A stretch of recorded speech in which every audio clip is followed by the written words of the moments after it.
आदाब, नमस्कार। आप सभी का स्वागत है क्राइम अब तक के इस एपिसोड में। आज की जो सच्ची घटना है एक घोर कलयुगी बेटे की है।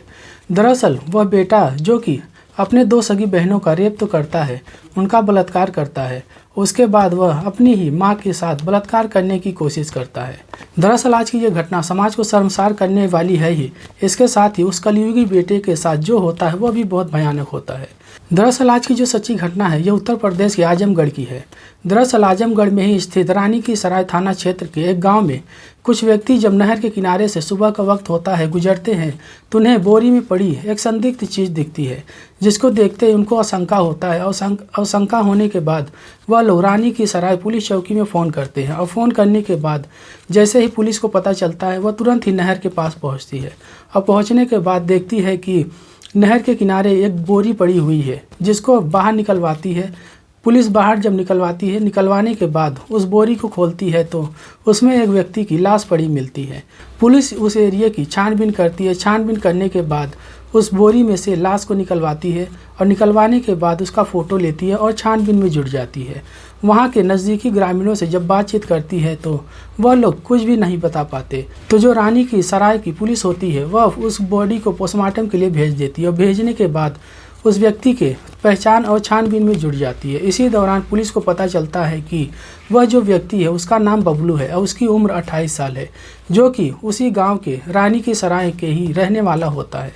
दरअसल पुलिस को जैसे ही पता चलता है, पता चलने के बाद जो पुलिस होती है वह तुरंत ही बबलू के घर जाती है। घर जाने के बाद वो देखती है कि उसके घर में उसकी माँ और उसका बड़ा भाई होता है, जिससे पुलिस पूछताछ करती है और कहती है कि तुम्हारा छोटा बेटा गायब है।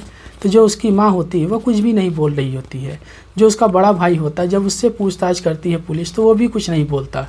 दरअसल उन लोगों को देखकर पुलिस को लगता है कि ये लोग शायद शर्मा रहे हैं और कुछ बताना नहीं चाहते, और जिसके चलते पुलिस जो होती है वह उनको उठाकर पुलिस स्टेशन लाती है और लाने के बाद वहाँ पर पूछताछ करती है और उनसे प्यार से समझाती बुझाती है और फिर पूछती है कि आखिर बात क्या है, तुम्हारा छोटा बेटा गायब है और तुमने कंप्लेन भी नहीं किया। और ये बात तो पूरे गांव को पता चल गई है, पर आप लोग अपने बेटे की बॉडी की शिनाख्त के लिए और पहचान के लिए भी नहीं आए। तो जो उसकी माँ होती है वो रोने लगती है और जो उसका बड़ा भाई होता है वह भी रोने लगता है, जिसके चलते पुलिस को शंका होता है और वह पूछती है कि आखिर बात क्या है, आप लोग मुझे बताएंगे तब ना आगे की कार्रवाई करेंगे। तो जो उसकी माँ होती है वो कहती है कि बताने लायक कुछ भी नहीं है। दरअसल उसने जो किया था वो बताने लायक नहीं था।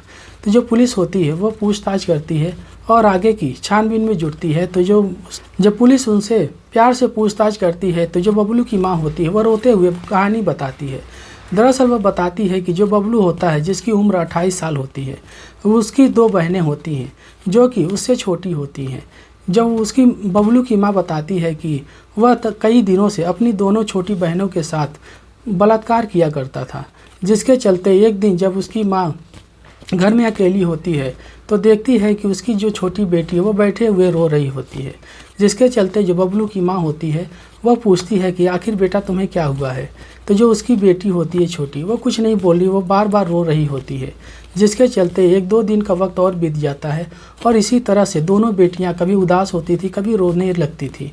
जब उसकी माँ पूछती थी तो वो लोग कुछ नहीं बताते थे और इसी दौरान काफ़ी टाइम बीत जाता है और जो बबलू होता है इसी दौरान अपनी दोनों बहनों के साथ बार बार रेप कर रहा होता है, बलात्कार उनका कर रहा होता है।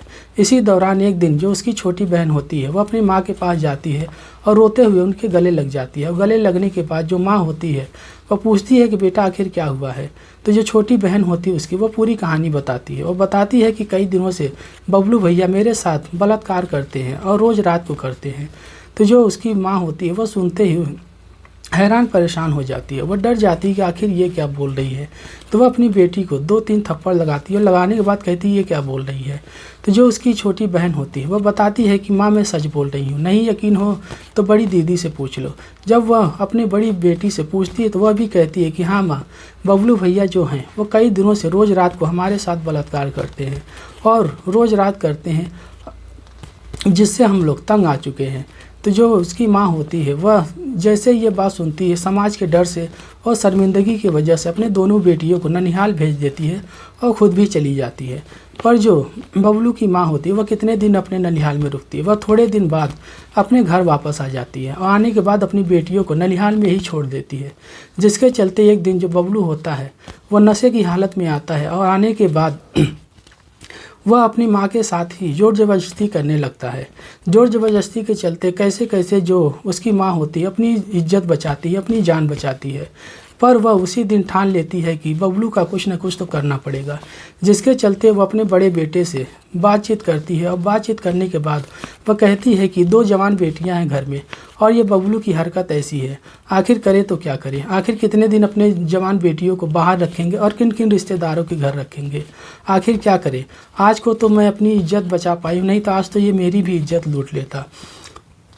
तब जो उसका बड़ा बेटा होता है वह अपने ननिहाल फ़ोन लगाता है। फ़ोन लगाने के बाद बातचीत करता है। उसके बाद जो उसका बड़ा भाई और उसकी माँ प्लान बनाते हैं, कहते हैं कि ऐसे इंसान का ज़िंदा रह के क्या करना है, इससे अच्छा है इसे मार ही देते हैं। तो जो उसकी माँ होती है वो उसी दिन फैसला करती है कि उसे मारने का और उसका कत्ल करने का, जिसके चलते जो बबलू होता है रात को जब खाने के लिए आता है, रात को जब घर आता है तो उसकी माँ जो खाना बनाती है खाने में नींद की ढेर सारी गोलियाँ मिला देती है, जिसके चलते जो बबलू होता है वह खाना खाते ही उसको नींद आने लगता है और वह जाकर सो जाता है। सोने के बाद वह इतनी गहरी नींद में जब चले जाता है तो जो बबलू की माँ होती है और उसका बड़ा बेटा दोनों मिलकर जो बबलू का गला दबाते हैं। गला दबाने के बाद उसकी हत्या कर देते हैं। हत्या करने के बाद उसकी लाश को एक बोरी में भरते हैं और भरने के बाद गांव के ही करीब एक नहर में ले जाकर फेंक देते हैं। पुलिस को जैसे ही इस सारी घटना की जानकारी होती है और ये सारी घटना जब गांव वाले सुनते हैं, सुनने के बाद उनके भी कान खड़े हो जाते हैं कि ये कैसा कलयुगी बेटा था। न किसी को अफसोस होता है, न किसी को घृणा आती है। वो सोचते हैं कि जो भी हुआ अच्छा हुआ, वो नहीं मारता तो शायद गाँव वाले ही, अगर उसके माँ और बड़ा भाई ना मारता तो शायद गांव वाले ही उसे मार डालते। जिसके चलते जो पुलिस होती है वो आगे की कार्रवाई करते हुए उसकी माँ और उसके बड़े भाई को जेल भेज देती है और न्यायिक प्रक्रिया में जुट जाती है। आज की घटना आप सबको कैसी लगी, आप सब कमेंट करके बताइए, अपनी राय दीजिए। आज की घटना अच्छी लगी हो तो लाइक कीजिए, शेयर कीजिए और चैनल को सब्सक्राइब कीजिए। जय हिंद, जय भारत।